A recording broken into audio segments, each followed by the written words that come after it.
And now, for closing remarks, please welcome back Chief Executive Officer of SAFE, Avery Ash.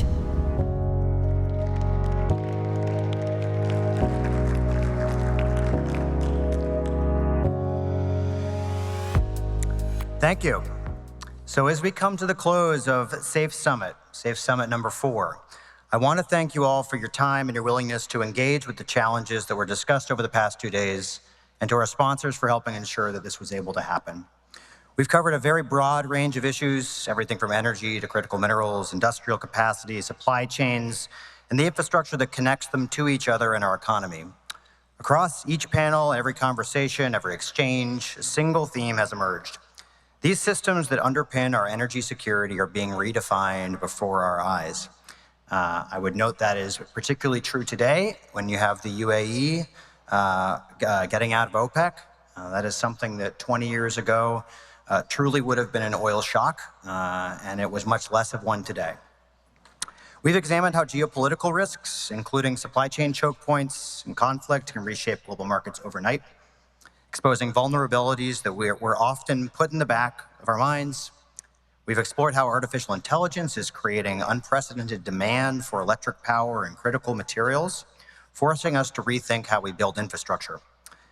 And we've confronted the reality that the United States remains dependent on supply chains that are not always secure, resilient, or aligned with our long-term strategic interests.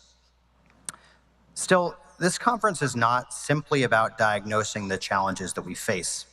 It's been about identifying paths forward and recognizing that many of these paths are already beginning to take shape.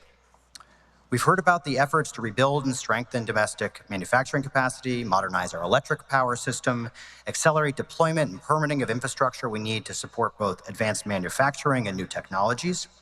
We've discussed how recycling and innovative sourcing can reduce dependence on constrained supply chains. We've discussed how strategic partnerships can help secure access to critical materials. We've also been challenged to think outside the box, from advances in automation and freight to the possibility of manufacturing in space. It is clear that innovation will not only improve existing systems, but might redefine them. Perhaps the most important takeaway is that resilience is not a single policy, a single investment, or a single decision. It is a system that must be intentionally designed, continuously strengthened, and collectively supported over time. That's going to require coordination across government and industry. It's going to require aligning short-term incentives with long-term strategic goals, and it will require willingness to rethink what we optimize for, not just in terms of economic efficiency, but national security as well. Addressing these challenges is going to take time. There are no easy or quick fixes, but there is a growing recognition the stakes are high and that thinking small will not allow us to meet the challenges we face. The future is going to be shaped not just by innovation, it will also be defined by execution. We must build and produce at scale. Our future will be shaped by the choices we make about where we invest, how we collaborate, and how seriously we take the responsibility to prepare for the future.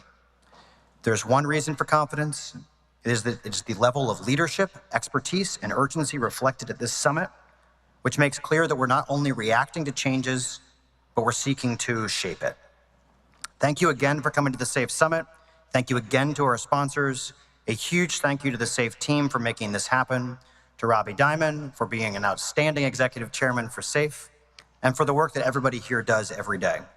Thank you for helping us to build a more secure, resilient, and prosperous future. Thank you.